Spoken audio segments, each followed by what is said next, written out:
formally congratulate my right honourable friend, the Home Secretary, for this fantastic policy which people overwhelmingly supported when they voted for Brexit in 2016, and they overwhelmingly voted for the Conservative Party in Stoke-on-Trent for the first time across the board. Does she agree with me that it's about time that other local authorities did their bit, particularly in Scotland, and that the North Islington Wokarati are more than welcome to come to Stoke-on-Trent and explain why they oppose it? Perhaps they should send a member for Bury South to explain why. Madam Deputy Speaker, I think it's fair to say that my honourable friend has made a very, very powerful and compelling case for the dispersal policy. But equally, as to why doing nothing is no longer an issue when it comes to reform of the asylum system, but also dealing with how we remove those individuals with no legal basis to be in the UK, particularly those that have travelled to the United Kingdom illegally through dangerous crossings who've come from safe European countries. A man, has killed himself, it appeared, in his car at a nearby garage after hurling 3 petrol bombs attached with fireworks at the migrant processing centre in Dover. Big concerns about this. 2 people did suffer minor injuries, but thankfully no one else was killed. 700 migrants were transported to Manston afterwards. It was already overcrowded. It's more overcrowded now. The Immigration Minister, Robert Jenrick, made a visit to Manston yesterday, and he talked about an intolerable situation there. Have you visited? Can you verify what the situation is? What is intolerable about it? Manston's situation is clearly in a very bad place and it needs to be improved. But it's the symptom and not the cause. The cause is the small boats crossings crisis. The cause is the sheer numbers of people who are arriving day after day. And that facility at Manston is a new facility set up earlier this year. It is in addition to the existing Dover facility, which itself had been overwhelmed due to the sheer numbers. I think we've got to ask ourselves, does the solution lie in just creating more and more facilities for more and more arrivals, or does the solution arise in actually getting a grip on this issue, stopping the boats leaving France and bringing an end to this small boats crisis? Small boats, that really annoys our readers, members here, I'm sure. Why can't you stop the small boats coming? It's a deeply entrenched and complex problem. That's a simple answer. And I would love to be here saying, claiming victory. I would love to be having a front page of the Telegraph with a plane taking off to Rwanda. That's my dream. That's my dream. It's when my will obsession. that happen? When will it happen? Listen, you've got to ask the courts about that. By Christmas? That would be amazing. But if I'm honest, I think it's going to take long. I think, we've got to come out of the legal dispute that we are currently embroiled in. So the High Court, we're still at first instance. The High Court is due to give a judgment later this month. If we win, that will be appealed. So then we'll have to wait for the Court of Appeal to adjudicate. That will take a few more months. If we win there, that will be appealed again. To the European Court of Human Rights? Or the Supreme Court. We've still got to exhaust domestic remedies. And then, even if we win the Supreme Court, no doubt there'll be a claim at Strasbourg. So unfortunately, we've got to let that play out. But, I was looking recently at the records of past Home Secretaries, and they've all, probably without exception, had indelible frustrations with the European Court of Human Rights. It's the abuse of human rights. It's, for instance, a lot of the people we're dealing with have spent their career abusing other people's human rights, rapists, murderers, and so on. And then they manage to claim that their own human rights are being violated. They have a right to a family life. They may have destroyed someone else's family life. And I just think it's all become a bit of a joke. And of course, what it means is it's almost impossible, for instance, to have an effective anti-immigration policy.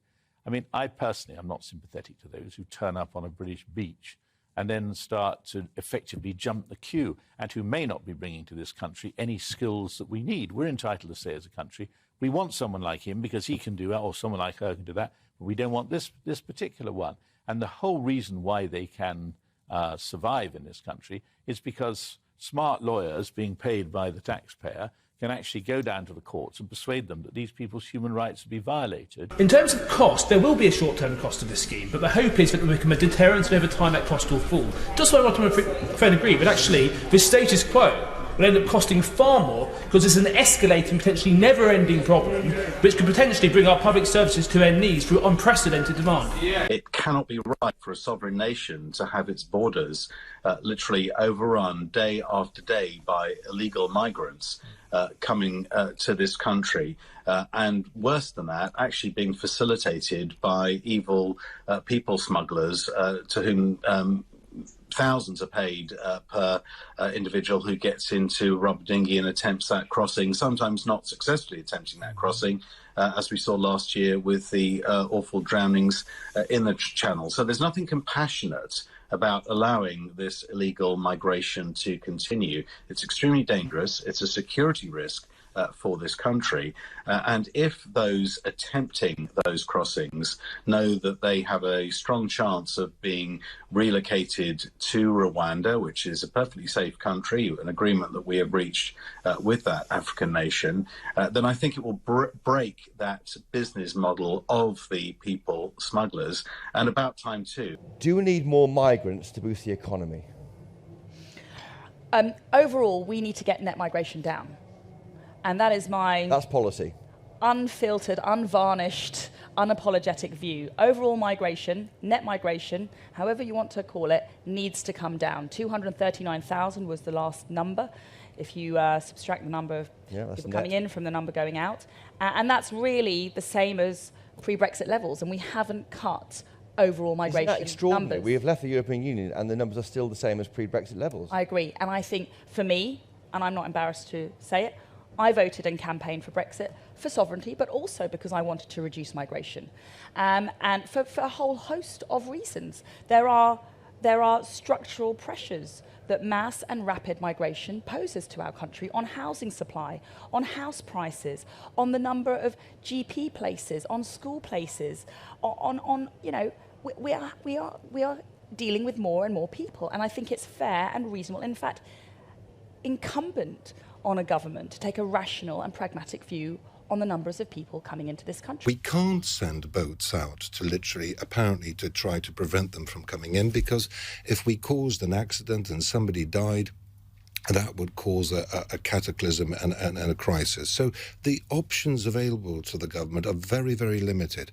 And I think, and I really object to the sort of insinuation that Rwanda, somehow this African country, is incapable of being able to process this system for us. I take those criticisms the problem as very, very racist. The problem is it's not processing, it is processing and then you stay in Rwanda. What kind of asylum policy is that? Later this year. And I think we ought to give the Rwandan government, and by the way, the Rwandan president and the Rwandan prime minister, many Rwandan officials have gone on television to say how deeply offended they are. We have a very, very good track record of being one of the most compassionate countries in the world. We've taken thousands and thousands of people from Syria, from Afghanistan, from Ukraine, from Hong Kong. So to try and paint us as being not a compassionate country, I think is incorrect.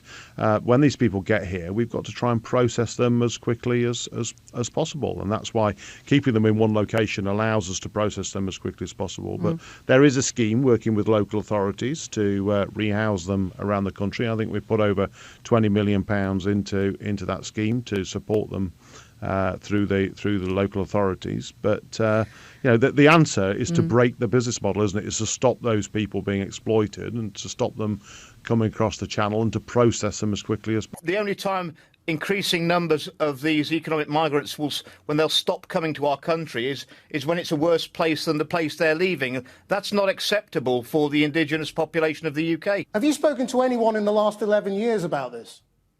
Well, an illegal migrant? Yeah. Or a migrant? One of the illegal migrants, as you call them, or economic migrants that you're talking about? No.